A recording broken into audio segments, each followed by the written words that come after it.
got a map. Come on. Yeah.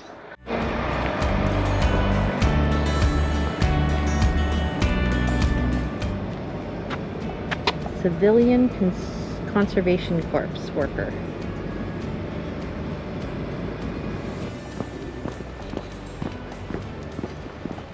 There's supposed to be tours that start every hour, and it is 10:53.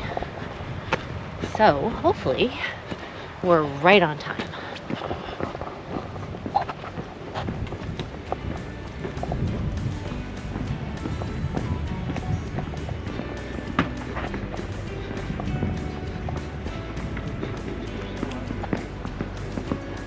Gift shop and tour tickets.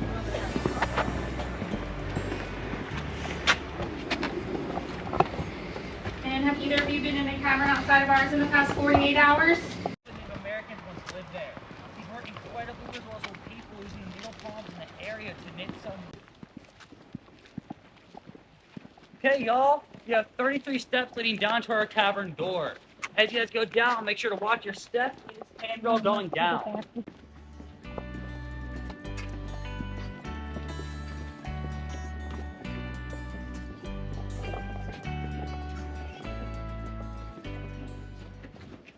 Okay, y'all, entering our cavern, make sure to remember our tables so you can go touching.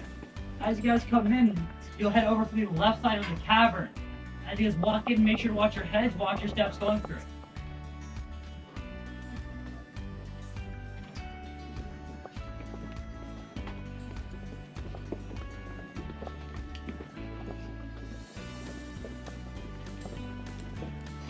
Switch the glasses.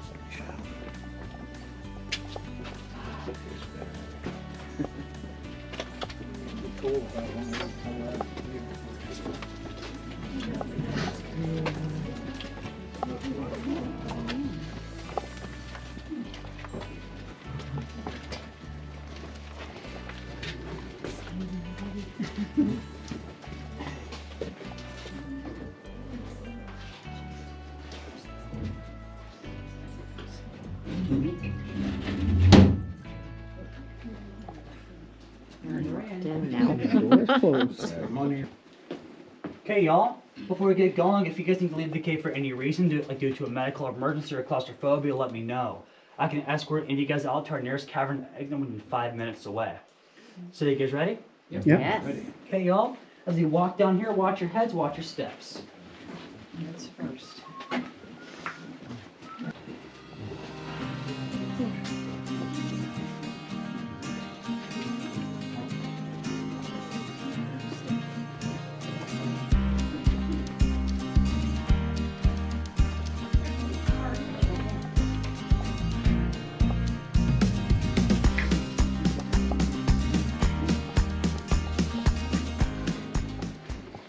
Okay, y'all, we are 60 feet below the surface, the deepest point in this cavern we'll be going today.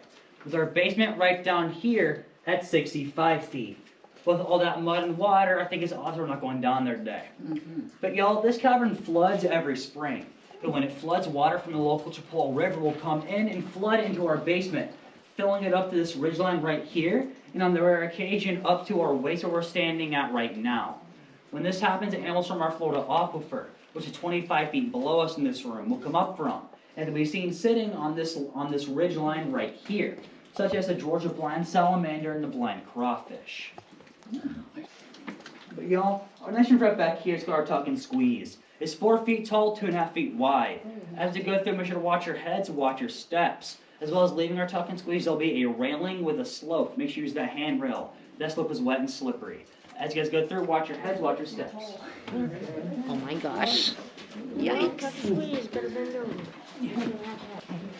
I think you should turn your hat backwards so that you can see. Right? Not a bad idea. Right? Because otherwise he just cracks his head all the time on everything.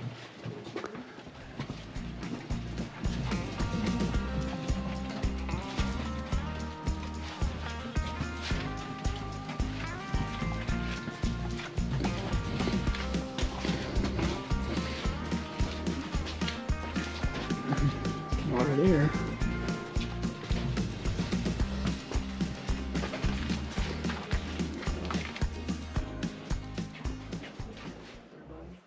Okay, y'all, so welcome to our wedding room. Named for the wedding cake formation found right up here behind me. And for the fact that there's weddings in this cave. Because 2 to 3 weddings every year. But y'all, I'm going to talk about the 2 kinds of flowstone that you can find in this cavern. The first kind being your generic flowstone formation being made by water flowing down the entire face of that cavern wall, depositing minerals along the wall. Now you have to look over to your left, over here. This formation is called our cave draperies, being formed by water going down the cavern wall in a line depositing minerals along that water line. A few of their names are bat wings, angel wings, elephant ears, and the most popular name for them is cave bacon. Now y'all, up here in our ceiling, these are called our cavern soda straws, being formed by carbonic acid coming down from our topsoil into our limestone, eating it away, then depositing the minerals it picks up in a ring up onto the cavern ceiling. These will get about 12 inches long and they'll seal up, making our stalactites. But while these get bigger, they drip their excess minerals on the ground, making our stalagmites. Now y'all, these will eventually meet together sooner or later, making a column. And just to show how old this column is, how old everything in this cave is. It takes 100 years for a singular cubic inch to grow in this cave. Wow. So those soda straws are hundreds to 1,200 years old. Wow. Okay, y'all? Our next room is right down here. Yes. But y'all, as you guys go through, there'll be 2 large puddles, one in the very back of the room and one around this bend. So as you go through, make sure to watch your head for this and use this railing. These steps are wet and slippery.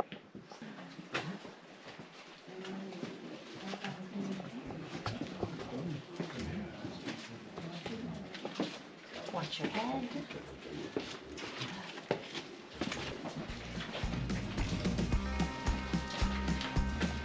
Should be bats around here somewhere. You would think.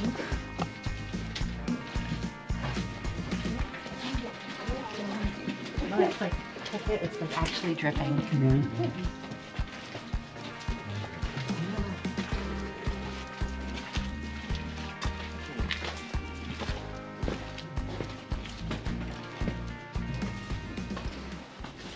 Okay, y'all, so welcome to our fracture room, being named for the fractured formation found up here. Now, these happen when a cavern shift occurs. The cavern shifts when the Florida aquifers while below us it drops, causing this cavern to become unstable, causing it to move, shift, and settle. But these are very slow when they happen, taking hundreds of years. A cavern shift could be happening right now we will not know for the next couple hundred years. But y'all, these will eventually all reseal, leading us to our first mineral, calcite. Calcite, if you look to the middle of that calcite, you'll see a brown line going through it. That was once a fracture point, but it resealed with time. But calcite's how we get all our calcium, being made by bones and fossils being deposited down here. Now you'll have to follow my light to our right, then the rock behind you guys right there. That's called our manganese. It's how we get our magnesium. But it's also always say don't drink the cave water, because manganese acts like a natural laxative. Oh. Now if you look at our ceiling above us, these are our iron deposits, coming from our clay and our topsoil, giving it that reddish brown color. But y'all, these workers didn't have these nice LED flashlights and nice LED lights we put in our cavern today. They had oil lanterns, and those wouldn't light up much if at all any of this room. So what they'll do is they'll submit their dinner bowls up in the ceiling, and then hang their lanterns up around it, making the room a little bit brighter. There are about 60 of these in our cavern today. Wow. Okay, y'all, let's move down to our next room. Watch out for the formation right here. This is called our head knocker. If you look by it, watch out for this one, the puddle underneath it.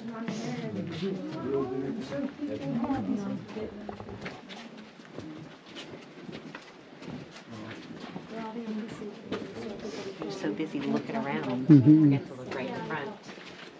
Watch your head.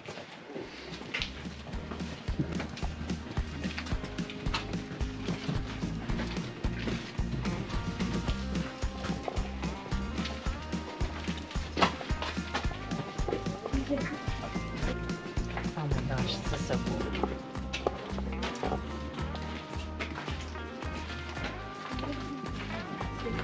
Oh, wow.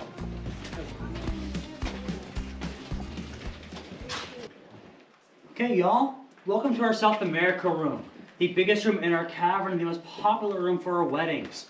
But y'all, this name is South America room for a limestone pool that was formed right up here. And it's in the shape of the continent of South America. So y'all, if you want to come see it, you'll follow me right up this slope When you're done looking, taking some pictures, you'll go on the slope to the left of it. As you guys go up, watch your heads, watch your steps.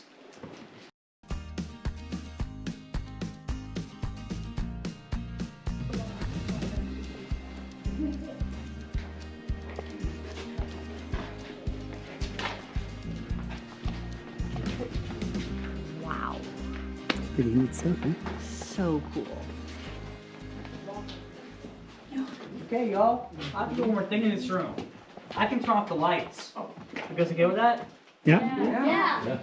Okay, y'all. So make sure everyone that's near that ledge is away from it, and make sure everyone on the slope is up closer to the middle of the room. And also make sure there are no phone screens on either. Okay, y'all. We'll be experiencing total darkness in 3, 2, 1. This is what a natural cavern looks like without any of our fancy LED lights in it. Oh my god. But this is about as much light as the CCC would have had with their oil lanterns coming down in here. And this floor was not already paved, was not already carved for them. So they can't see what's on the floor. There are holes, rocks, stalagmites everywhere. As they're walking, they trip and fall and hitting their heads. But no one died down in this cave. All 300 plus workers in this cave, and none of them died. But y'all, if their light were to go out, they'll be left back in total darkness. But their only saving grace being a rope tied around their waist, leading them back to the discovery room. But y'all, lights will come back on in 3, 2, 1.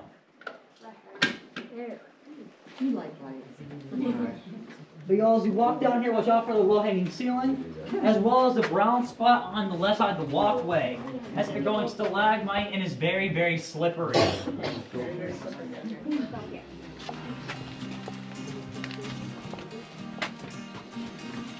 Watch out. Plates.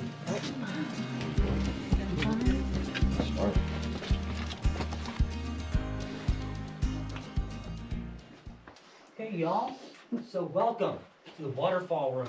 Big name for our 2 waterfall formations right here and right back there. Now, y'all, when a good heavy rain gets going, you'll see water flowing down these formations like a waterfall, filling up these cascading rimstone pools below it. But it's kind of dry today, not much to look at. So we'll be looking in our ceiling. And this ceiling holds the highest concentration of fossils in the entire cavern. So y'all, as you guys look around, feel free to use your flashlight.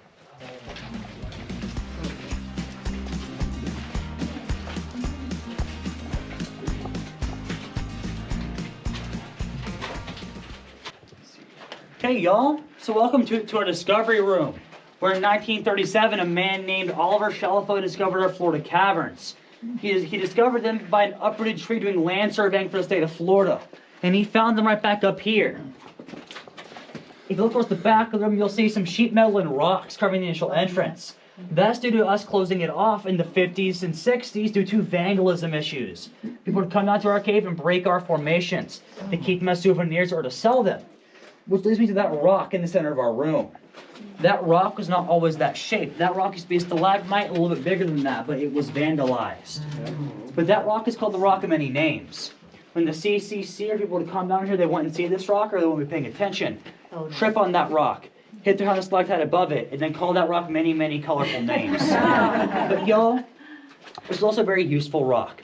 This was the rock the CCC would have tied their ropes around, and those ropes on their waist. So if they were to get lost or if their lantern went out, they'd come right back here to gain their bearings to get a new lantern. Okay, y'all. Let's head over to our next room. Watch your head for right here and watch that going down. Looking at a bowl up in the ceiling.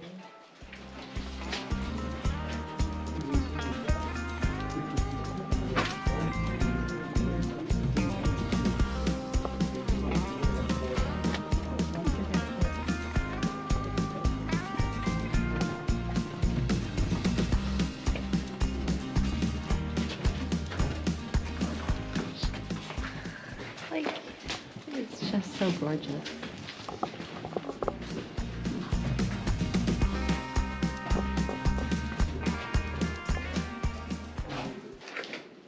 Okay, y'all, so welcome to our cathedral room, being named for the cathedral formation found right over here. Now, when the CCC found this formation, it reminded them of a European cathedral, since a lot of them were World War I veterans.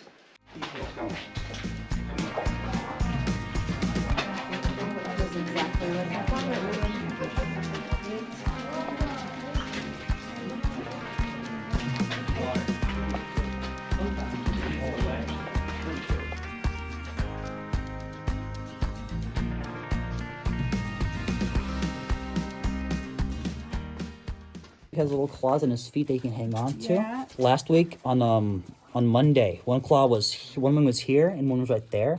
On the ends of his wings, they have little hooks. Well, those will hook onto the walls because these walls are very gritty. It's like sandpaper. Right. So there's a lot more surface area than just flat ground for them to hang on to, and they can cling on to virtually any surface in this cavern.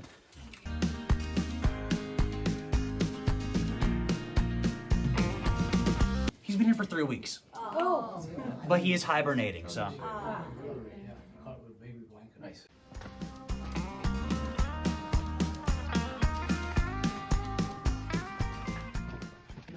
Tall man's torture, short man's revenge.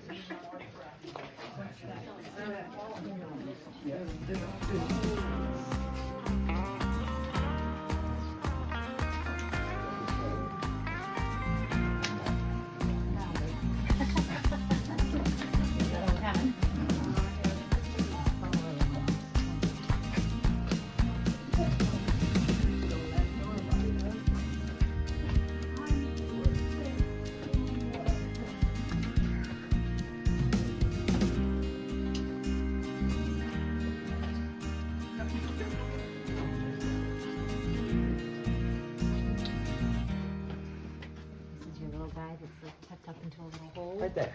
This is the baby tricolor bat. Gosh. There's a very big distinct size difference in the three we have in the cave. The first one's the biggest, second one's the second biggest, and this one is the smallest, being the baby of the group. He looks like a little fluff ball. Yep. It's like super cool. Just the way it comes down, like.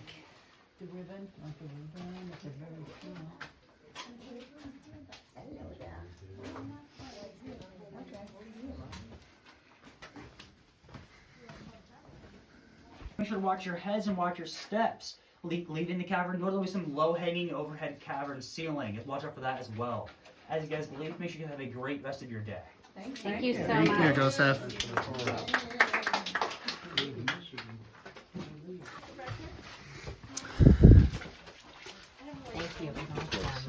Thank you, Joseph. You're welcome.